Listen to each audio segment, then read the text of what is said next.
ჩვენ დავბრუნდით პირდაპირ ეთერში გენერალი კობა კობალაძე არის ჩვენი სტუმარი საღამო მშვიდობისა მადლობა რომ მოგწანდით. მშვიდობა მოგცეთ მერტ. მადლობა მუხროვანის ამბოხის ორგანიზატორობის ბრალდებით იქენით დაკავებული მუხროვანში განვითარებული მოვლენების შემდეგ. რა სიტყვით ფიქრობთ თუ არა რომ ასეთი კომისია აუცილებელი იყო და აპირებდით თუ არა ამ კომისიისთვის მიგემართათ ან თქვენი საქმის გადახედვის სურვილი თუ გაქვთ. იქნებ თქვენს ბრალზეც გითხრათ ორი სიტყვით. ანუ როგორც ვიცით მე სხვა რაღაცით გაგათავისუფლეს ასე ვთქვით. ხრათ. შეტევას თუ გაანებებ თავს გეტყვით. კი, ისე. ხო. ნუ დამაკავეს პრინციპი პირველ რიგში მოგესალმებით ყველას. ნუ რა ვიცი, ისე ლამაზად დამაკავეს რომ ერთო მეგონა რომ კინოს იღებდნენ. ხო და რა, როგორ გითხრათ ახლა? ვიყავი ორგანიზატორი, სულის ჩამდგმელი ბრალეულობა ეს იყო. საბოლოო ჯამში ბრალეულობა ნელ-ნელა გადაკვალიფიცირდა იმაში რომ ვიყავი უკანონოდ იარაღის შემნახველი. ნუ დამეხმარნენ მაგ საკითხშიც და იქიდან გამომდინარე რომ ფაქტობრივი მოცემულობა იყო ისეთი რომ ვერანაირად ვერ დაამტკიცეს და არც იყო ნუ აბსოლუტურად მე არ ვიცი ხა მუხროვანის სცენის დამგეგმავი ვინ იყო მაგრამ საკმაოდ ბევრი იყო მასში თან კადრები მიდის სწორედ იმ ოპერაციის ხო ეგ ოპერაცია ხო ეგ ის იყო რა ქვია საკმაოდ უნიჭო დაგმული ხო სცენარის შემსრულება იყო და რეალურად საკითხი იმაში მდგომარეობს რომ თვითონ არის ამის ვიდეო ჩანაწერების თქვენს გექნებათ ალბათ ამის მონაცემები სადაც იმ დროინდელი ქვეყნის უმაღლესი მთავარსარდალი პირდაპირ იძლევა მითითებებს თავის ქვეშევრდომებზე და ისინიც გადაზნექილ პოზაში მოხსენებას უკეთებენ რომ მისთვის არასასურველი პირები დაკავებული იყო ზოგი ძევნაში იყო ზოგი გაკრული იყო ღობეებზე და ასე შემდეგ რა მაგრამ როგორც განვითარდა სიტუაციამ გვანახა ის რომ ფაქტობრივად ღვთისნებით გადავრჩით თორე ალბათ ყველა ძაძებში იქნებოდა შემოსილი რა მე მინდა მიუსამძიმრო პირველ რიგში გია კრიალაშვილის ოჯახს მინდა მიუსამძიმრო ყველა იმ ახალგაზრდის ოჯახს რომელიც შეეწირა ამ მანქურთების ბოგინს რა და რეალურად ის არის რომ ფაქტობრივად ჩემი საკითხიდან გამომდინარე მე უფრო თამამად და ამაყად ვიტყვი რომ აბსოლუტურად ალბათ საქმეების 90% ეს თითიდან გამოწეული და გამოწვეული ფაქტორია. მაინც რატო ფიქრობ და ამოვწუროთ ეს თემა რომ გადაგიკვალიფიცირეს საქმე ანუ რა მოხდა მაშინ რატომ გაგათავისუფლეს? მე თქვენ გეტყვით რა ფაქტობრივად ძალიან არ გამოდიოდა ასე არა ნუ არ გამოდიოდა როგორ ხა მე როგორც არ უნდა დამაბრალოთ რომ გუშინ ოპერის თეატრში ღეროდით გედების ტვავიცეკვე პირვეტების შესრულებით ნუ არ გამოვა ხო ესეთი რამე აბსოლუტურად არავის ციხეში იყვნენ ადამიანები რომლებსაც საერთოდ ბრალიც არ ჰქონდათ წაყენებული მაინც თქვენი აზრით რა ასე ვთქვათ რითი ხემძღვანელობდნენ არა ჩემი აზრით ხემძღვანელობდნენ ერთი სურვილით რომ გაემართლებინათ კავშირი გაქვს ვიდრე ოპერასთან ხო გაემართლებინათ მათი მამან თავარის რაღაც სურვილები. აქედან გამომდინარე მოყვა ისეთი რამე რომ ფაქტობრივად ტელეფონის მონაცემები ერთი თარიღი რომელიც ვითომდა ემთხვეოდა იმ თარიღს რომ შეკრება მოხდა სადღაც რესტორანში აღმოჩნდა რომ იმ პერიოდში მე ევროპაში ვიყავი. შემდეგ ეს თარიღი შეიცვალა და დაასახელდა შემდეგი თარიღი. ნუ თავის მოწმეებთან ერთად ხდება ეს ყველაფერი. აღმოჩნდა რომ იმ მეორე თარიღზეც მე აბსოლუტურად სადღაც დასავლეთ საქართველოში ვიყავი.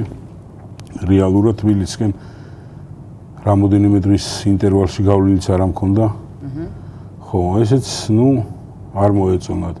შემდეგ გადაკვალიფიცირდა მესამე თარიღი, მაგრამ თარიღი უკვე არ ითქვა, ითქვა რომ ეს იყო თვის ბოლო, ზუსტად არ ახსოვთ რომელი თარიღი იყო.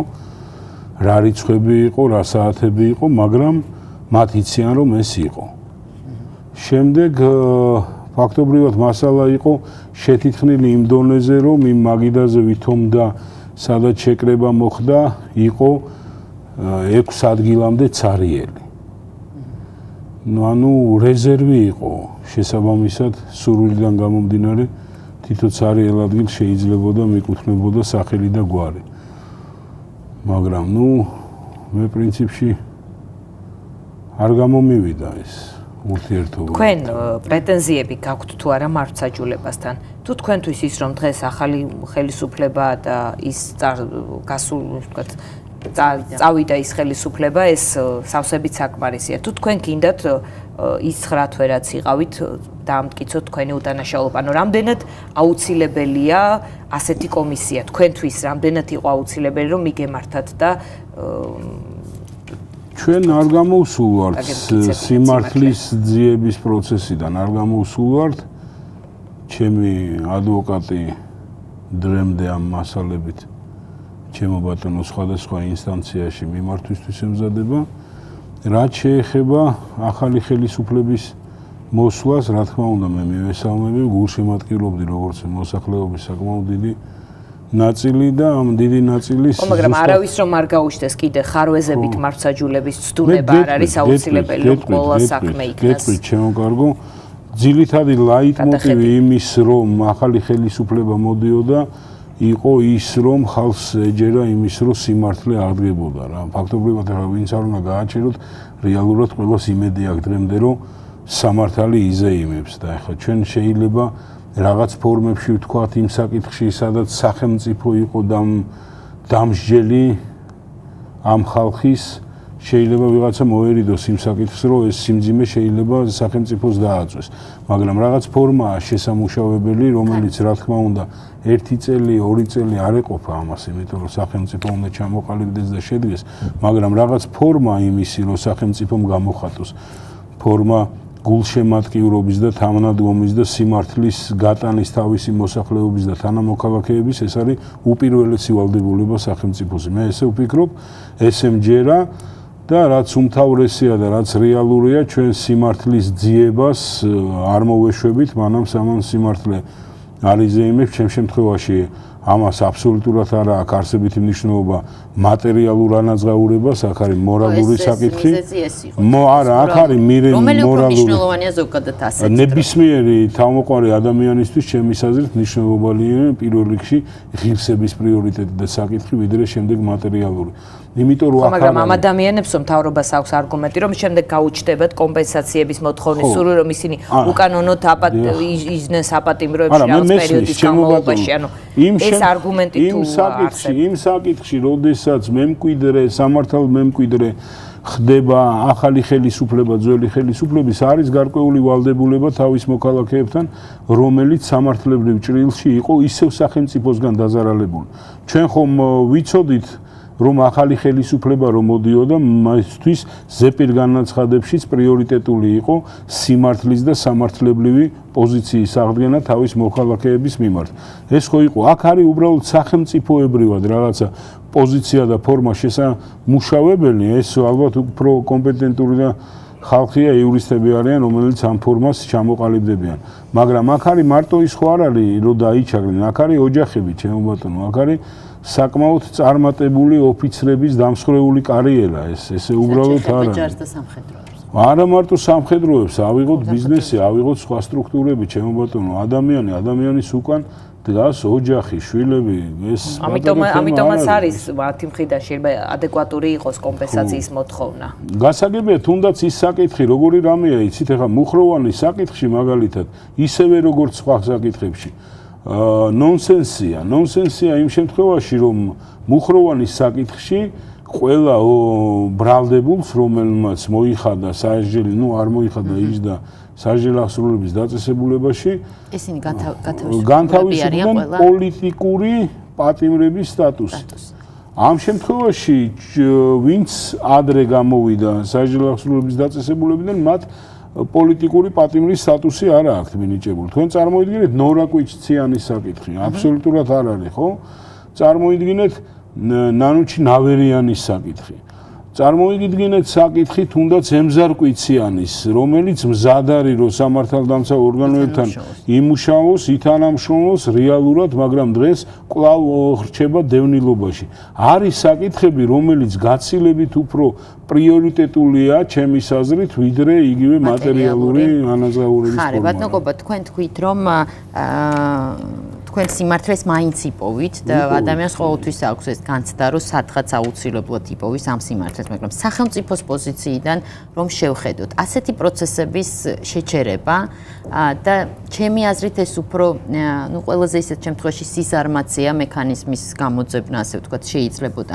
როგორ შეიძლება განვითარდეს პროცესები ქვეყანაში, როდესაც ასეთ რაღაცას აჩერება, ასე ვთქვათ. აი, სხვებისთვის როგორ შეიძლება ეს დასრულდეს, იმიტომ რომ ძალიან ბევრი ამბობდა რომ თუ კი ეს პროცესი რეალურად არ ამოქმედდება, ხალხმა შეიძლება ერთმანეთის ცემა დაიწყოს ქუჩაში, ანუ ამ საფრთხეს ხედავთ თქვენ თუ ასეც არ არის? ამას რა თუნდა საფრთხეს ხედავთ? არის უკვე მომენტები, არის ეპიზოდები, როდესაც პიროვნულ ანგარიშსწორებაზე გადადის რაღაც საკითხები. არის ეპიზოდები, ხო, ვიცით, ვკითხულობთ, გვესმის, ეს ქვეყანა იმდენად პატარაა, რომ ერთმანეთზე მოქნეული ხელი ხშირად მას ხვდება რა და ფაქტობრივად თუ სახელმწიფომ რეალური და სწორი პოზიცია არ განსაზღვრა, ეს აძლევს ხიბლს შემდეგს იგივე დანაშაული ჩაიდინოს. ეს როგორი რამეა, იცით? მე არა ვარ მომხრე მაგალითად იმის, რომ ვიღაცა დაჭერილი იყოს, სადღაც ჩაყუდებული იყოს, მაგრამ მე მაქვს სურვილი იმის, ისევე როგორც თითოეულ ჩვენ თანამოქალაქეს, რომ სიმართლე იყოს პრიორიტეტული, რომ ვიცოდეთ ქუჩაში იგივე მოსიარული ადამიანი, ვინ არის მართალი და ვინ არის მტყუარი, ხო? რეალურად ესე. მე თუ მკითხავთ, არა, რეალურად მე არა ვარ მომხრე იმის, რომ ეს დაიჭირო, ის დაიჭირო და ასე შემდეგ. მე მომხრე ვარ, რომ ამ ქალაქში ყველა მიაროს რა, რეალურად ვინც რა დათესა, იმას დაინახავს რა. მეტი არაფერი, რეალობა ესეთია ჩემი. თან პოლიტპატიმრების პოლიტპატიმრების სტატუსის მიცემა ასეულობით ადამიანისთვის ალბათ ავტომატურად აღიარება იყო, რომ ხარვეზები არსებობდა და მართლმსაჯულება დამნაშავე ამ ადამიანს. პოლიტპატიმრის სტატუსითაა გამოშვებული ადამიანი, მე მესმის, რომ ერთჯერადი აქტი იყო, მე მესმის, რომ რაღაც ფორმა იყო და იმ მომენტში შეიძლება პრიორიტეტი იყო ამ უდანაშაულო ხალხის ბევრი საჯელახსრულების დაწესებულებიდან გამოშვება, მაგრამ რეალურად მათ მიმართ სახელმწიფოს რაღაც პოზიცია უნდა გააჩნდეს, ხომ რეალურად, როდესაც აი მაგალითად არის ადამიანი, ვის საქმეზეც არის გარკვეული ამსრულებლები, შემსრულებლები, ვინც ну მე არ მსაუბრობ იმ კატეგორიაზე, რომელმაც მაგალითად განკარგულება შეასრულა ვიღაცის და მოკიდა ხელი სადღაც წაიყვან. ну კარგი, შემსრულებელია გავანებოთ. მაგრამ სადღაც ეს დაიგეგმა, ვიღაცა ამას ხელმძღვანელობდა, ვიღაცა ბრალდებლის პოზიციაში გამოვიდიოდა, ვიღაცა სასამართლოში მოსამართლის მანტიით იჯდა და ამ მთლიანი თეატრის ერთ-ერთი ხო ჩაქუჩის დამრტმელი იყო, მაგას ვიძახი ზუსტად ამ ხალხს, რომ ისეთ განლაგებით ხედავს ადამიანი და საზოგადოება, ეს იწევს აღშფოთებას, მეტი არაფერი, რეალობა ესაა. გასაგებია. ძალიან დიდი მადლობა. ანუ თქვენ ფიქრობთ, რომ ეს კომისია უნდა შეიქმნას? რაღაც მექანიზმი უნდა იყოს. გადაწყვეტილი გქონდა და გადაწყვეტილიც აგვაქვს, რომ რაღაც ეტაპია ალბათ ესეც, იმიტომ რომ ვილნიუსის სამიტის წინა პოზიციაზე შეჩერდა ამ კომისიის. და როგორ ფიქრობთ მაშინ, რა არის მაშინ მიზეზი იმისა, რომ სახელმწიფო აჩერებს ამას? ეკონომიკური, საგარეო ფაქტორი თუ რა? როგორი რამეა, იცით, სახელმწიფო ისეთი მექანიზმია, რომ ცალკე საკითხებში ამ ყველაფრის განხილვა არ იქნება. ალბათ ერთობლივია რაღაცა საკითხი, რომელიც ფაქტობრივად გავიდა იმ პრიორიტეტზე, რომ ეს შეჩერებული იყო ეს მუშაობა და ნახოთ, ჩემის აზრით განახლდება. კი, ეს არის იმედიანი კაცია. კარგი, ძალიან დიდი მადლობა. კობა კობალაძე გენერალი იყო ჩვენი სტუმარი. ჩვენ რეკლამაზე გავალთ, რეკლამის შემდეგ ლია მუხაშაურიასთან ერთად დაუბრუნდებით და გველოძით.